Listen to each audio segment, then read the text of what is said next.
उसी mathematical tools के अंदर एक नया अध्याय जुड़ना जा रहा है जिसका नाम है लॉगरिथमिक फंक्शन। क्या है? Logarithmic function.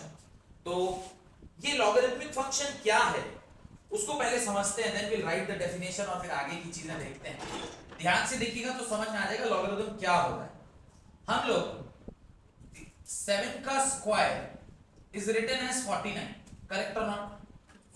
7 का स्क्वायर इज रिटन एज 14, या फिर इसका उल्टा भी लिख सकते थे। कहीं अगर 49 लिखा हुआ है, कहीं अगर 49 लिखा हुआ है तो उसके जगह पे आप क्या लिख सकते थे? 7 का स्क्वायर लिख सकते थे। अब देखिए थोड़ा ध्यान से, ये जो 49 लिखा हुआ है ये क्या है? ये हमारा नंबर। ये क्या है? हमारा नंबर। ये जो 7 लिखा हुआ है ये क्या है? ये हमारा बेस है। ये क्या है? हमारा बेस है। और ये जो 2 है, ये जो 2 है ये क्या है? ये पावर है। ये क्या है? पावर। तो जैसे जैसे ये नंबर बड़ा होता गया, जैसे एक अगला उदाहरण देखिए, वहां पे देखिएगा नंबर में और बड़ा करता हूं, 1 0 0 0 0 0 0 0 0 1 2 3 4 5 6 7 8 9 मानिए 10 है। इसको आप क्या लिखेंगे? 10 रेज़ टू द पावर 10 लिखेंगे ना, 10 रेज़ टू द पावर 10। अब ये 10 रेज़ टू द पावर 10 अगर आप इसे लिख रहे हैं तो ये क्या कहलाएगा? नंबर। ये क्या है? बेस। और ये क्या है? पावर। तो चाहे कितना भी बड़ा आपका नंबर हो, आपका जो ये पावर है या एक्सपोनेंट है ये छोटा ही होगा। इतने बड़े नंबर का पावर भी कितना आया? 10 आया। इतने बड़े नंबर का पावर भी कितना आया? 10 आया। जब बड़े से बड़े नंबर को मुझे किसी छोटे वैल्यू में कन्वर्ट करना होता है तो उसको हम लोग क्या करते हैं? वहां पे क्या यूज करते हैं? लॉगरिथमिक फंक्शन यूज करते हैं। और लॉगरिथमिक फंक्शन में जब लॉग के टर्म्स में हम लोग कुछ लिखते हैं उसको ऐसे लिखते हैं, log of number to the base b is always equal to what? Power. कैसे लिखते हैं? log of number to the base b is always equal to power. अब यहां ध्यान से देखिए, इसको थोड़ा ध्यान से देखिए। सेम जो मैंने 49 वाला एग्जांपल दिया था, क्या मैं इसको ऐसा लिख सकता हूं? log of 49 to the base 7 is equal to 2। log of number to the base b is equal to power. अब मुझे किसी भी तरीके से ये प्रूव करना है कि LHS और RHS क्या है? बराबर है। तो ये दोनों क्या है? बराबर होने चाहिए ना, क्योंकि आपने इसको इक्वल टू इसके बराबर लिख दिया है और बराबर होने चाहिए। अच्छा 49 जैसे नंबर को लॉगरिथम डाला तो नंबर किस में कन्वर्ट हो गया? एक छोटे नंबर 2 में कन्वर्ट हो गया। अभी इसको अगर मुझे फर्दर सॉल्व करना है मैं इसको लिख सकता हूं log ऑफ बेस 7। ये 49 को कैन आई राइट 7 का स्क्वायर लिख सकते हैं? हाँ, कोई डाउट? अब यहां पे देखिए एक लॉग की प्रॉपर्टी यूज कर। क्या लॉग की प्रॉपर्टी है? लॉग में जब नंबर के पावर a और नीचे बेस लिखा होता है, this can be written as a log number और नीचे बेस। ये हम इसकी प्रॉपर्टी के क्या करते हैं? यूज करते हैं।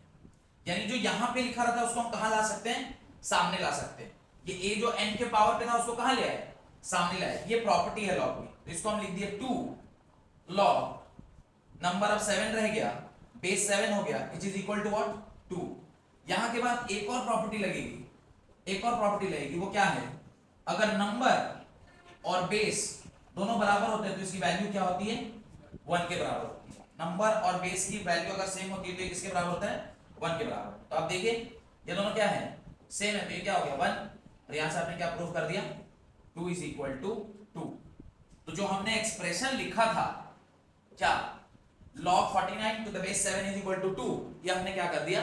प्रूव कर दिया कि जो आपने लिखा है वो 100% सही है। पर प्रूव करने के लिए हमने रास्ते में क्या यूज किया? दो उसकी बेसिक प्रॉपर्टीज यूज की और वो प्रॉपर्टी को यूज करके हमने ये सॉल्व किया। क्लियर? तो पहले हम लॉगरिथमिक फंक्शन के बारे में लिखें। Logarithm is defined as the exponent or power. Logarithm is defined as the exponent or power to which a base must be raised a base must be raised, exponent or power to which a base must be raised, a base must be raised to provide a given number n, to provide a given number n. Done. उसके नीचे आप जो मैंने अभी लिखवाया है इसको लिख दीजिए, जो भी मैंने यहां पे लिखवाया है आप उसको लिख दीजिए, इतना लिख दीजिए। पहले एग्जांपल लिखिए, सबसे पहले एग्जांपल लिखिए, how this is represented in terms of log, representation in terms of log, log के टर्म्स में आप कैसे रिप्रेजेंट करते हैं तो लिख लिए, ऊपर ये लिख लिए, बढ़ो आगे, ये सब लिख लिए।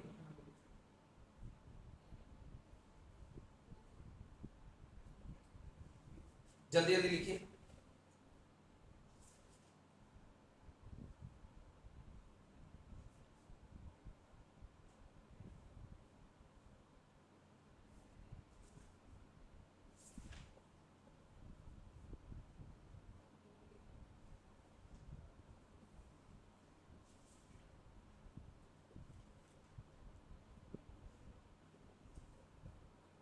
डन, बढ़े आगे।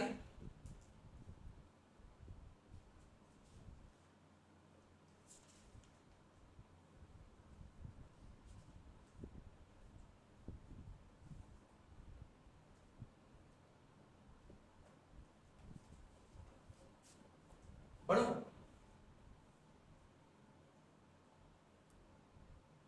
ये दोनों प्रॉपर्टी को बहुत इंपॉर्टेंट मार्क करके जरूर से लिख लीजिएगा। ये सब बेसिक प्रॉपर्टी हैं जो काम आती है।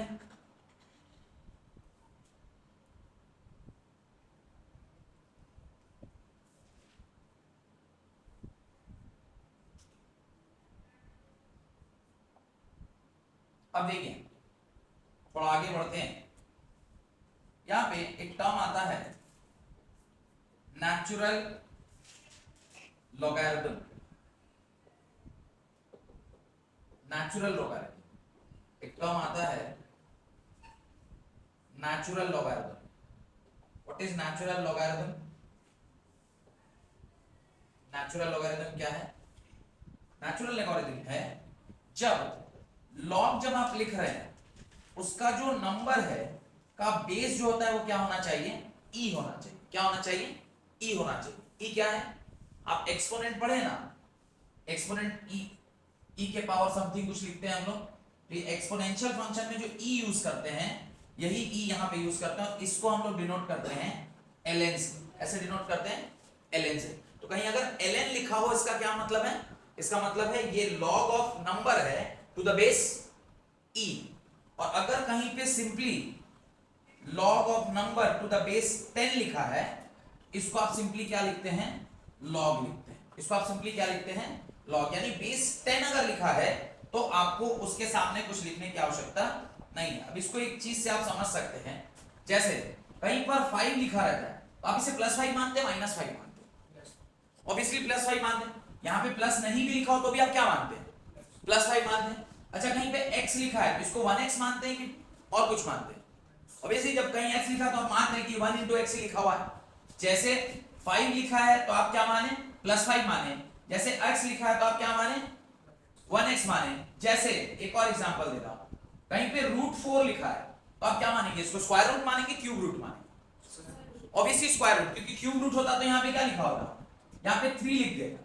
अगर क्यूब रूट होता तो क्या लिख देता? 3 लिख देता। तो यहाँ पे चूंकि 3 नहीं लिखा है, कुछ नहीं लिखा है, तो आप क्या मानते हैं? इसको स्क्वायर रूट मानते हैं। ठीक उसी प्रकार से अगर कुछ नहीं लिखा हो, सीधे लॉग लिख दिया हो, तो ये अंडरस्टूड है सारी दुनिया को कि इसका बेस क्या है? 10। इसका बेस क्या है? 10। तो अगर कुछ नहीं लिखा होता है तो क्या मान लेते हैं? उसका बेस 10। और अगर ln लिखा होता है तो उसका बेस क्या होता है? e होता है, दैट इज नंबर। e जो है वो क्या है? एक नंबर है। यहां तक क्लियर है तो पूछिए, ये लॉजिक क्लियर है जो अभी बताया? कि अगर कुछ नहीं लिखा होता है तो कैसे समझते हैं। अब ये बात अगर आपको समझ में आ गई हो कि बेस कितने, और सारे भी नंबर होते हैं बेस के, माने और कुछ भी नंबर हो सकता है। जैसे मैंने अभी ये जो सवाल था इसमें 7 बेस था, ये जो सवाल था उसमें ई बेस है, लेकिन इसके अलावा कुछ भी बेस हो सकता है। पर ये दोनों जो है वो स्पेशल टाइप के बेस हैं। जब लॉग का बेस ई होता है तो वो ln कहलाता है, और लॉग का बेस 10 होता है तो सिंपली क्या कहलाता है, लॉग कहलाता है। उसमें और कुछ लिखने की आवश्यकता नहीं। ठीक, तो ये दोनों बातें आप लिख लें, ये दोनों बातें आप लिख लें उसमें कॉपी में अपने, इन दोनों बातों को लिख लीजिए, नेचुरल लॉगरिथम और बेस 10 का लॉगरिथम।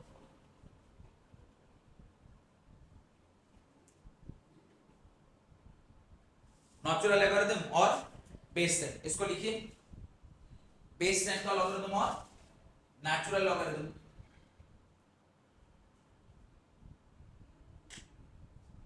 लिखिए, लिखिए। अब थोड़ा और आगे बढ़ते हैं और ग्राफ ऑफ लॉगरिथमिक फंक्शन देखते हैं। Graph of logarithmic function. अब ये जो पूरा का पूरा हमारा ग्राफ है ये दो पार्ट में डिवाइडेड है। पूरा का पूरा हमारा ग्राफ है ये दो पार्ट में डिवाइडेड है। एक है जहां पे बेस जो है हमारा वो क्या है, 1 से बड़ा है, और एक है जहां पे बेस जो है हमारा वो 1 से छोटा है। अभी जो ग्राफ बना रहे हैं वो इसके लिए बना रहे हैं जहां पे बेस हमारा 1 से क्या है, बड़ा है। यानी जो हमारा बेस है अगर वो ग्रेटर देन 1 है तो ग्राफ कैसा होता है। जब हमारा बेस ग्रेटर देन 1 होता है तो जो हमारा ग्राफ है वो देखने में कैसा होता है, ग्राफ हमारा ऐसा होता है। और ये जिस पॉइंट पर इसको कट करता है उसका कोऑर्डिनेट है 1,0। ये ग्राफ किसका है, लॉग का। इसका ग्राफ है लॉग का ग्राफ है जब बेस जो है वो क्या है, ग्रेटर देन 1 है, बी जो है वो क्या है, ग्रेटर देन 1 है। तो बस सिंपली ये ग्राफ ध्यान रखिए।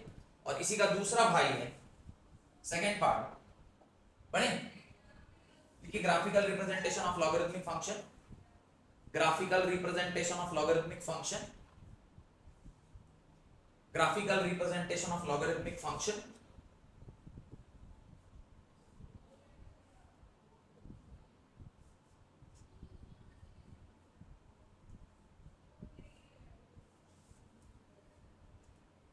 इस ग्राफ से एक चीज हमें समझ में आ रही है कि log of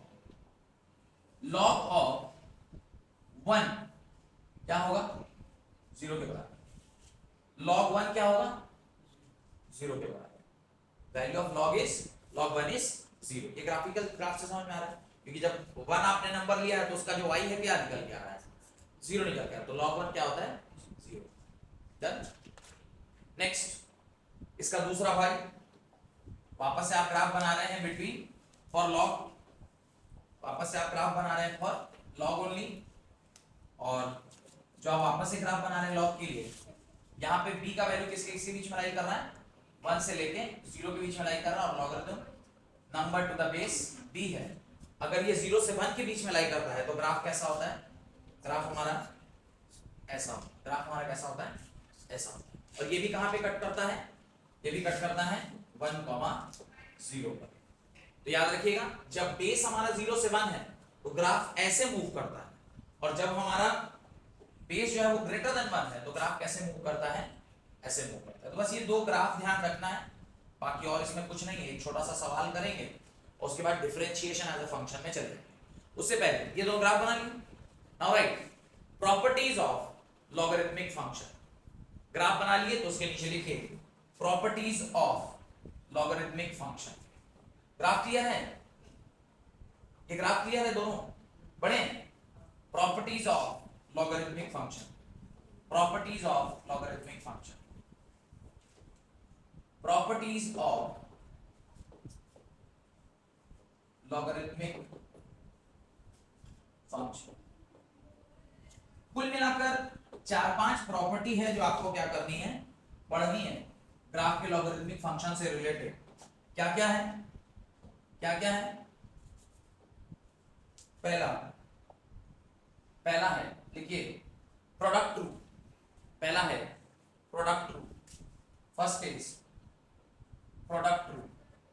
what do mean by product rule, product rule क्या है, लॉग ऑफ, अब आपका दो चीजों का अगर प्रोडक्ट दिया है, क्या दिया है, log का बेस b है और ये दो चीजों का क्या है, प्रोडक्ट है, एक m है और दूसरा n है, तो इसको आप क्या लिख सकते हो, इसको आप लिखते हैं log ऑफ, दोनों अगर प्रोडक्ट में होता है तो एक्चुअली यहाँ पे क्या आ जाता है, सम आ जाता है, यहाँ पे क्या आ जाता है, सम आ जाता है, यानी दो चीजों का अगर मल्टीप्लीकेशन हुआ है तो इस साइड पे आप क्या करेंगे, लॉग को ऐड कर सकते हैं, यानी log.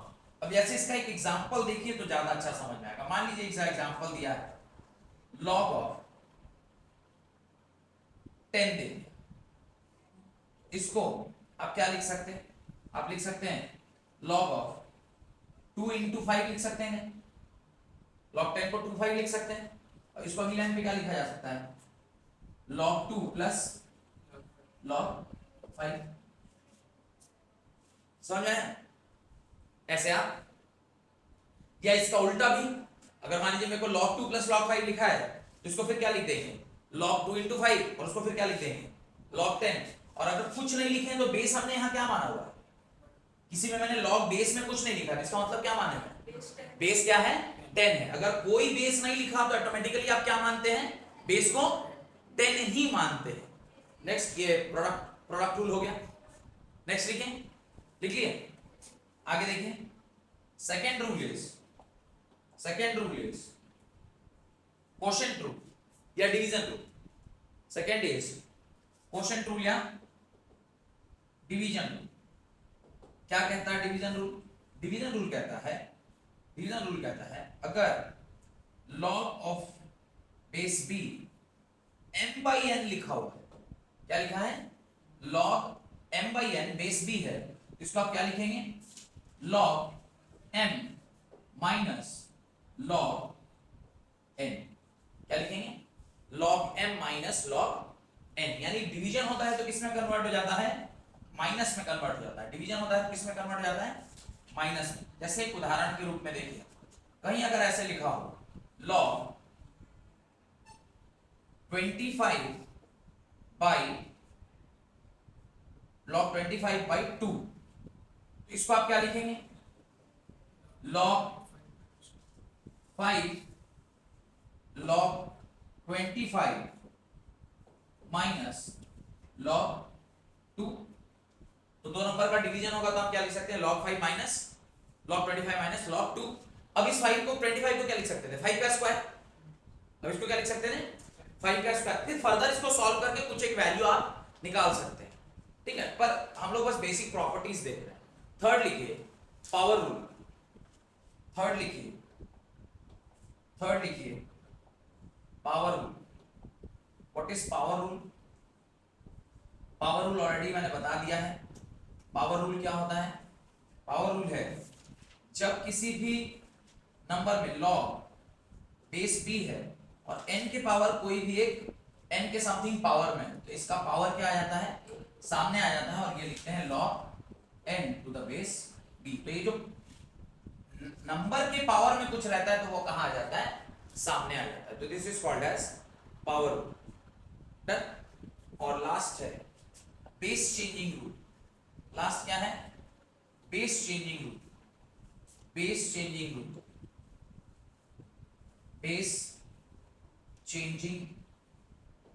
Rule base changing rule क्या कहता है, थोड़ा ध्यान से देखिएगा तो समझ में आएगा। What is base changing rule, base changing rule कहता है अगर कहीं लिखा है log number to the base b, आप चाहते हैं कि इन दोनों को कॉमन बेस पर लेके आए, तो आप इसको ऐसा लिख सकते हैं log n to the new base c and log b to the new base c। आपने नंबर का भी एक नया बेस बना दिया और बेस का भी एक नया बेस बना दिया, तो इससे आपने इन दोनों का क्या कर दिया, बेस को चेंज कर दिया। तो ये एक तरीका है बेस चेंज करने का, कई जगह काम आ जाता है जहां पर सीधे सीधे से क्वेश्चन सॉल्व नहीं होता है। तो लॉग, ये तो सारी प्रॉपर्टीज हम पढ़ा रहे हैं आपको, पर एक्चुअली लॉग अगर आपको सॉल्व करना है तो क्लास 9th का ML अग्रवाल, कौन सी क्लास का, क्लास 9th का ICSE बोर्ड में चलने वाला एक बुक है कॉल्ड एज ML अग्रवाल, उस बुक में आपको एक एक्सरसाइज किस पे मिल जाएगा, पूरा लॉग पे मिल जाएगा। वो अगर आप बना लेंगे तो आपका कॉन्फिडेंस बढ़ जाएगा। वैसे बेसिक बेसिक चीजें आती हैं, इसलिए बहुत ज्यादा टेंशन लेने का नहीं। इसके बाद नोट डाल के कुछ लिखिए, ये लिख लिया ना। इसका एग्जाम्पल, कोई भी एग्जाम्पल ले लो, मान लो कहीं पे ऐसा एक सवाल दे दे, लॉग ऑफ, तुमको कह दिया बेस 2 है और ऊपर नंबर दिया हुआ है 100, ऊपर नंबर कितना दे दिया 100 दे दिया, माना ऐसा कुछ नंबर। अब इसको है सॉल्व करते हैं, तो तुम्हें थोड़ा सा दिक्कत हो सकता है, पर इसको मैं चाहूंगा तो ऐसा लिख सकता हूं, देखो log 100 बाई log 2, कुछ नहीं लिखा, इसका मतलब बेस क्या है 10 है। अब इसको क्या लिखेंगे, अगर बेस 10 होगा तो लिख सकते हैं 2 log 10 10, 100 को 10 का स्क्वायर, और वो जो 2 होगा वो कहां आ गया, सामने आ गया, ये वाली क्वांटिटी क्या हो गई 1, और log 2 का वैल्यू होता है 1.414, कितना होता है 1.414, डिवाइड करके कुछ एक आंसर निकल गया, निकल गया। तो आप इसको सॉल्व करके कुछ आंसर निकाल सकते हैं, इसको सॉल्व करके आंसर निकाल सकते हैं, क्लियर।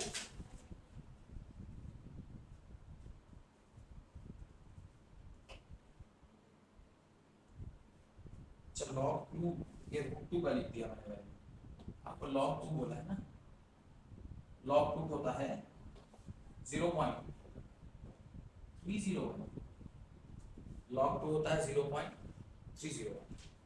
तो ये कुछ वैल्यूज भी आपको याद होनी चाहिए, जैसे किसकी किसकी, एक log 2 की वैल्यू याद होनी चाहिए, log 2 to the base 10 is equal to होता है 0.3010। दूसरा एक log 3 का भी आपको वैल्यू क्या होना चाहिए, याद होना चाहिए, log 3 होता है 0.4771। ऐसे कुछ वैल्यूज आपको क्या होनी चाहिए, ध्यान रखनी चाहिए। डन। अब एक क्वेश्चन लिखिए ताकि मेरे को समझ में आए कि आप लोग लॉग कितना समझ पाए। राइट, लिख रहे हैं, ये लिखिए, ये दोनों वैल्यूज थोड़ा याद भी रखिएगा, लॉग को सॉल्व करने के काम आता है। राइट, क्वेश्चन लिखिए, if log 2 is equal to 0.3010, if log 2 is equal to 0.3010 and log 3 is equal to 0.4771, log 3 is equal to 0.4771, then find the approximate value of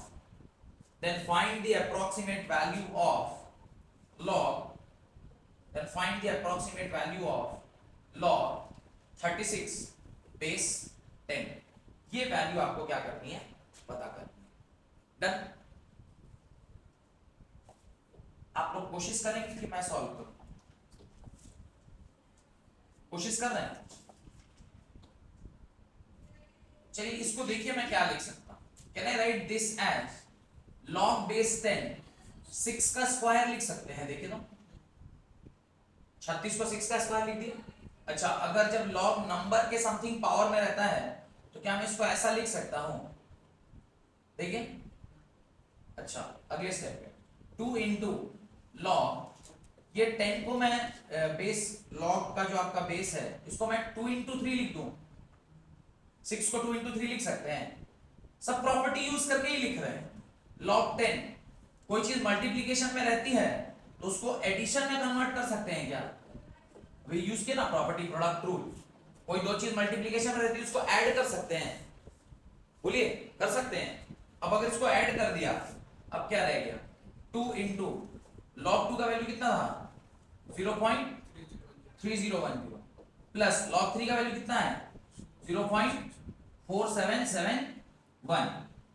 अब 2 इंटू, इसको ऐड करो जरा, कितना आ रहा है 1, 7 1 8, 7 और 7 कितना आएगा, और इसको सॉल्व करो, 2 16 का 6 हाथ में बचा 1, 15 का 5 हाथ में बचा 1, 14 और 1 15,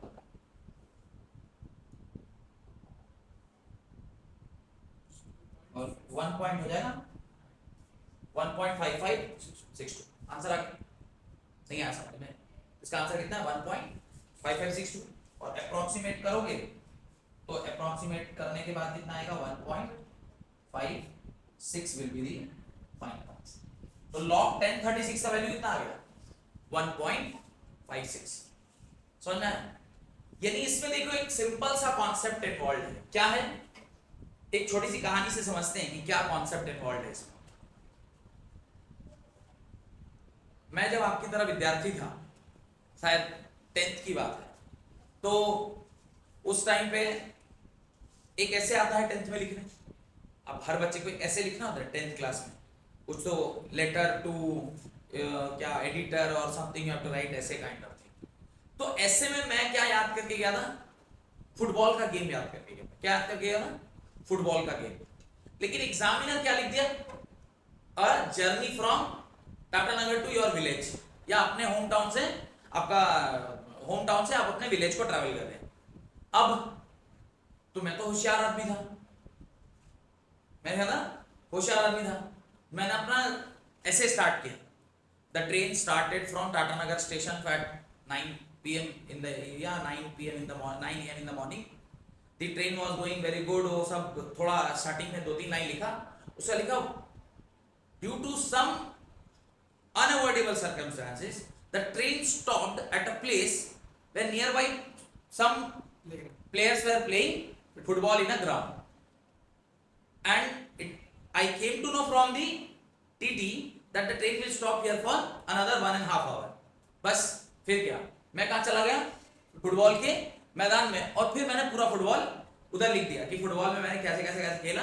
और फिर जब एंड करना था पूरे उसको, तो फुटबॉल याद करके गए थे, तो फुटबॉल को ही एंड करना था, तो फुटबॉल खिला दिए. तो लास्ट में बोला कि जैसी अब ट्रेन की विसिल बजी, मैं वापस ट्रेन पे पहुंच गया. और फिर मैं कहाँ पहुंच गया? अपने गाँव पहुंच गया. पूरा हमारा ऐसे भी कंप्लीट हो गया. कहने का मतलब ये है कि जैसे ये कहानी में हम लोगों ने क्या किया कि जो मुझे आता था वहीं पर मैं अपने एग्जामिनर को लेकर चला गया. चाहे क्वेश्चन कुछ भी पूछे, पहले उसको घेर के अपने इलाके में ले आना है और उसके बाद फिर उसके ऊपर वार करना है. ऐसे ही कोशिश ये रहनी चाहिए कि जो सवाल में दिया हुआ है इस पूरे क्वेश्चन में उसको घेर के अपने इलाके में ले आना है. क्वेश्चन में क्या दिया था? क्वेश्चन में दिया था log 2 और log 3 की वैल्यू ये दिया था. अपने को ये बुद्धि लगाना है कि कैसे करके इस 36 के log को हमको अपने इलाके में ले आना है. यानी log 2 और log 3 के वैल्यू में क्या कर लेना है? कन्वर्ट कर लेना है. वंस इट इज डन, उसके बाद तुम जीत गए. बात समझ आ रहा है? गणित का यही तो उसूल है, जो दिया हुआ है उसी को घुमा फिरा के वहां तक किसी तरह पहुंचा दो. एक बार वहां पहुंच गया, उसका तो वैल्यू पुट करोगे, आंसर आ जाएगा. Got it? क्लियर है? तो ये कुछ रूल हैं. एक और प्रॉपर्टी बहुत यूज में आती है, उसको भी आप लिख ही लीजिए. अच्छा, ये वाली प्रॉपर्टी लिखे ना कि लॉग बेस और नंबर अगर सेम होता है तो 1 हो जाता है. ये हो गया. एक लास्ट वेरी इंपॉर्टेंट प्रॉपर्टी है, कई बार यूज में आ जाता है, कई बार यूज में आता है, जहां पे कोई ट्रिक काम नहीं कर रहा वहां पे देखते हैं जनरली ये ट्रिक काम कर जाता है. लॉग बेस के पावर c और नंबर के पावर a. कई बार ऐसा भी हो सकता है बेस का भी पावर हो जाए. माने जैसे मानिए एग्जांपल के फॉर्म में देखें, कभी ऐसा भी हो सकता है कि log ऑफ, नीचे लिख दिया 25, नीचे क्या लिख दिया 25, और ऊपर हो गया मान लीजिए कुछ, चलो 36 ही कर देते हैं. इसके मुंह से 36 निकला, या 125 भी ले सकते हैं. आप इसको 125 कर लीजिए, इसको 125 कर लीजिए. ठीक है? 125 स्क्वायर है किसी का? 15 का स्क्वायर क्या होता है? 225. इसको 225 कर लेते हैं. 15 का स्क्वायर होता है 225, इसको 225 कर लेते हैं. अच्छा, इसको क्या लिख सकते हैं? इसको क्या लिख सकते हैं? This can be written as log 5 का square and this can be written as 15 का स्क्वायर. लिख सकते हैं ना? इसका रिटर्न 15 का स्क्वायर. अब ये जैसे ही ये 15 का स्क्वायर, अभी रूल क्या कहता है पहले वो समझ लेते हैं, फिर हम यहाँ आएंगे. रूल कहता है कि अगर ऐसा आपको देखने को मिले, अगर आपको ऐसा देखने को मिले, तो आप इसका पावर तो सामने लाते ही थे, बेस का पावर भी क्या कर सकते हैं? नीचे सामने ला सकते हैं. क्या कर सकते हैं? नीचे सामने ला सकते हैं. बेस का पावर नीचे सामने आ जाएगा और नंबर क्या बन जाएगा? log n to the base b. ये ऐसा हो सकता है. दोनों के पावर को आप क्या ले सकते हैं? बाहर ला सकते हैं. पर याद रखिएगा, जो नंबर का पावर होता है वो ऊपर आता है और बेस का पावर कहां आता है? नीचे आता है. तो ये भी इसकी एक क्या है? प्रॉपर्टी है, ये भी इसकी क्या है, प्रॉपर्टी है। इस हिसाब से मैं इसको क्या लिखूंगा, मैं इसको क्या लिख सकता हूं, 2/2 log ऑफ 15 बेस 5, अब ये 2 से 2 कट गया, और log 15 बेस 5, इसको आप 10 के बेस में बदल लीजिए, कॉमन बेस पे, और फिर इसको आसानी से सॉल्व किया जा सकता है। तो कहने का मतलब है कि कभी अगर ऐसा नंबर दिया हो तो तुम यहां से उसको चाहो तो छोटा, दोनों का पावर सेम नहीं होता तो कुछ भी, तो 3/2 आ जाता, 1/4 आ जाता, 1/6 आ जाता, तब तो कटता नहीं। कटता नहीं तो कुछ वैल्यू तो आ जाता, लॉग के बाहर तो निकल जाता। अरे मानिए नहीं कटा, 1/6 ही आ गया, तो एक वैल्यू आ गया ना। हम लोग को अल्टीमेटली सॉल्व करके इसको क्या चाहिए, कुछ एक वैल्यू चाहिए। लॉग को किसी तरह से वहां से क्या करना है, खत्म करना है, तो मुझे तो वैल्यू चाहिए, तो एटलीस्ट पावर हट के कुछ तो वैल्यू मिल गया। वैल्यू इनटू जो लॉग है उसको सॉल्व करके कुछ वैल्यू आएगा, दोनों को मल्टीप्लाई कर देंगे, कुछ फाइनल आंसर आ जाएगा। तो हम लोग का मेन एम रहता है कि लॉग को समाप्त करना। आप किसी भी क्वेश्चन में देखिए, जितना भी क्वेश्चन आप अभी देखे हैं उन सब में फाइनल में मुझे क्या चाहिए था, फाइनल में I require a particular answer, जहां पे लॉग क्या हो जाना चाहिए, खत्म हो जाना चाहिए। तो लॉग को खत्म करना है, उसको खत्म करने के लिए अलग अलग हम लोग क्या यूज करते हैं, प्रॉपर्टीज यूज करते हैं। डन, यहां तक कोई दिक्कत? यहां पे जाके आपका लॉगरिथमिक फंक्शन समाप्त हो गया। बेसिक दो बहुत इंपॉर्टेंट चीज है वो याद रखिएगा, नंबर और उसके पावर अगर कुछ रहता है तो वो पावर कहां आ जाता है, सामने आ जाता है। सेकंड, log 1 किसके बराबर होता है, 0 के बराबर। बेस और नंबर अगर दोनों सेम हो जाए तो वो किसके बराबर हो जाता है, 1 के बराबर। अगर कोई दो नंबर प्रोडक्ट में है तो उसको log a plus log b लिख सकते हैं, डिवीजन में है तो log a minus log b लिख सकते हैं। अगर दोनों पावर और बेस दोनों का कुछ पावर आ रहा है तो दोनों को हम लोग कहां ला सकते हैं, सामने ला सकते हैं। जो ऊपर वाला है वो ऊपर आ जाएगा, जो नीचे वाला है वो नीचे आ जाएगा। ये छोटे छोटे बेसिक चीज हैं जो लॉग को सॉल्व करने में आपको आगे जब लॉग आएगा फंक्शन में तो आपको उसको यूज करना होगा। हेडिंग डालिए। अब एक नया फंक्शन पढ़ रहे हैं, अब एक नया फंक्शन पढ़ रहे हैं, दैट इज लिमिट्स। लिमिट्स, अब ये लिमिट्स क्या है, ये अब क्या आ गया नया कुछ, limits. What is limits, limits किसको बोलते हैं और इसका क्या उपयोग है। पहले लिमिट का डेफिनेशन लिखिए। A limit is a value L, a limit is the value L that a function f of x approaches, that a function f of x approaches as the input x. A limit is the value L that a function f of x approaches as the input x, bracket में लिखिए, except x itself, except x itself, bracket बंद, approaches same value v, same value. नहीं समझ में नहीं आएगा क्या है पर लिख लीजिए, समझाता हूं। एक लाइन में अगर व्यक्ति पूरी गणित समझ में आ गई तो फिर क्या है। A limit is the value L that a function fx approaches as the input x, bracket में except x itself, ब्रैकेट बंद, approaches same value v, same value v, same value v, ठीक है। Mathematically it is written as, लिखिए, mathematically it is written as limit x tends to v, limit x approaches v। तो जो आपका f of x है वो किसके बराबर हो गया, L के बराबर। ये वो लिखा है आपने जो अभी आपने इंग्लिश में लिखा है, उसी को आपने अभी मैथ्स में लिख दिया। क्या कह रहा, लिमिट ऑफ द फंक्शन, ये लिमिट है of the function f of x, जहां पर x जो है वो किसको अप्रोच कर रहा है, v को अप्रोच कर रहा है। तो जो फाइनली इसके अप्रोच करने पे जो आंसर आएगा वो किसके बराबर, L के बराबर। थोड़ा लोड आ गया होगा कि सर ये क्या लिखा हुआ है। अभी एक क्वेश्चन देता हूं या एक एग्जांपल से मैं ये कहानी को समझाने की कोशिश करता हूं, शायद आपको ये कहानी समझ में आ जाए। क्वेश्चन है f of x is defined as, ध्यान से देखिएगा, समझने की कोशिश करिए, समझ जाएंगे, कोई बहुत बड़ी बात नहीं है। f of x is equal to x square minus 1 by x minus 1। f of x क्या है, एक फंक्शन है, that is x square minus 1 by x minus 1। अब मुझे ये बताइए कि ये फंक्शन कहां पर डिफाइंड नहीं है, ये फंक्शन कहां पे डिफाइंड नहीं है, मतलब समझ रहे हैं इसका? नहीं, अगर डिनोमिनेटर 0, हाँ वेरी गुड। देखिए शीशा ने बताया जिस वैल्यू ऑफ x पे डिनोमिनेटर 0 हो जाए, किस पे 0 होगा? 1 पे, यानी 1 माइनस 1 ये क्या हो जाएगा? 0। और अगर ये 1 माइनस 1 0 है यानी something bye 0 is not defined, anything bye 0 is not defined. तो ये किस पर डिफाइंड नहीं है? ये फंक्शन पूरा किस पर डिफाइंड नहीं है? 1 पर। x की कौन सी वैल्यू पर ये डिफाइंड नहीं है? अगर मैं इसका डोमेन लिखूंगा तो क्या लिखूंगा? x can be anything except what? Except 1। 1 छोड़ के दुनिया का कुछ भी हो सकता है। क्यों? At 1 this function is not defined. जहां कहीं भी ऐसा लफड़ा फंसता है, कैसा लफड़ा? कि किसी एक पर्टिकुलर वैल्यू पर उसका डेफिनेशन नहीं है, वो नॉट डिफाइंड है, यानी इंफिनिटी हो जाए। नॉट डिफाइंड माने इंफिनिटी। उस पॉइंट पे हमको कौन मदद करता है? लिमिट पर। समझ में आया? अगर यहां मैं 2 डाल दूं तो डिफाइंड हो जाएगा, 2 स्क्वायर माइनस 1 बाई 2 माइनस 1। 3 डाल दो तो डिफाइन हो जाएगा, 3 स्क्वायर माइनस 1 बाई 3 माइनस 1। सब पर इसको वैल्यू मिलेगा, पर सिर्फ एक ही जगह में वैल्यू नहीं मिलेगा। कहां पे?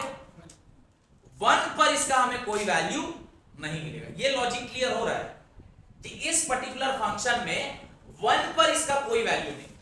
We will get y range for all the value of x except, आप यहां पे y इसको अगर लिखेंगे तो क्या लिखेंगे? y is equal to x square minus 1 by x minus 1। आप यहां पे x की कोई वैल्यू पुट करो, 1 पुट कर लो, 2 पुट कर लो, माइनस 1 पुट कर लो, 0 पुट कर लो, कुछ भी पुट करो, इन सब पर कुछ ना कुछ y आपको मिल जाएगा। आप 1 पुट करिएगा क्या हो जाएगा? 1 माइनस 1 0, ये तो 0 हो गया। 2 पुट करेंगे 4 4 माइनस 1 3 और 3 बाई 1। माइनस 1 पुट करेंगे, माइनस 1 का होल स्क्वायर इज 1, 1 माइनस 1 0 0 हो जाएगा। 0 पुट करेंगे, माइनस 1 बाई माइनस 1 1 हो जाएगा। हर वैल्यू ऑफ x पर आपका ये डिफाइंड है, बिकॉज़ आपको कुछ ना कुछ y वहां पर मिल रहा है। सिर्फ कहां नहीं मिल रहा है? जब x किसके बराबर हो जाए? 1 के बराबर। x सब कुछ हो सकता है पर क्या नहीं हो सकता? 1। अब जब मुझे पता चल गया कि x क्या नहीं हो सकता है? 1 नहीं हो सकता है। अगर मेरे से कोई ये पूछ ले, फिर भी मैंने जबरदस्ती कर रहा, नहीं तुम बताओ 1 पर इसका क्या वैल्यू होगा, तो कैसे बताएंगे? जब 1 पर डिफाइंड ही नहीं है, मैं बताऊंगा कैसे किसका क्या वैल्यू है? तो फिर वहां पर लिमिट हेल्प करता है। ठीक है, 1 पर ना डिफाइंड नहीं है, लेकिन अगर हम चाहेंगे तो 0.999999999 ऐसा कुछ एक वैल्यू, इस पर इसका वैल्यू पता कर लेते हैं, और 1.000000000 एक 1 पर इसका वैल्यू पता कर लेते हैं। मतलब ठीक उसके जस्ट पहले और ठीक उसके जस्ट बाद जो उसका वैल्यू होगा वही 1 पर भी होगा। तो वहां पर फिर क्या लॉजिक करता है? लिमिट का काम हमें आता है। तो अभी हम लोग क्या कर रहे हैं? वही लिमिट लगा रहे हैं। वहीं पे अभी हम लोग क्या लगाएंगे? वहीं पे हम लोग क्या लगाएंगे? लिमिट लगाएंगे। तो अभी लॉजिक क्या कह रहा है, समझ में आया? लॉजिक क्या कह रहा है? लॉजिक कह रहा है कि जब कभी भी हम लोग को ऐसा कोई फंक्शन आ जाए जहां पर वो क्या है? डिफाइंड नहीं है, जहां पे वो क्या है? डिफाइंड नहीं है, वहां पे हम लोगों को ये फंक्शन यूज करना पड़ता है। अब इसको हम लोग क्या करते हैं? सॉल्व करते हैं। अब यहां पे चूंकि 1 पर ये डिफाइंड नहीं है तो लिमिट लिखेंगे x tends to what? x is not equal to 1, it is approaching 1. 0.999999 माने it is not equal to 1, it is approaching 1. जब x 1 को अप्रोच कर रहा है तब क्या इसकी वैल्यू?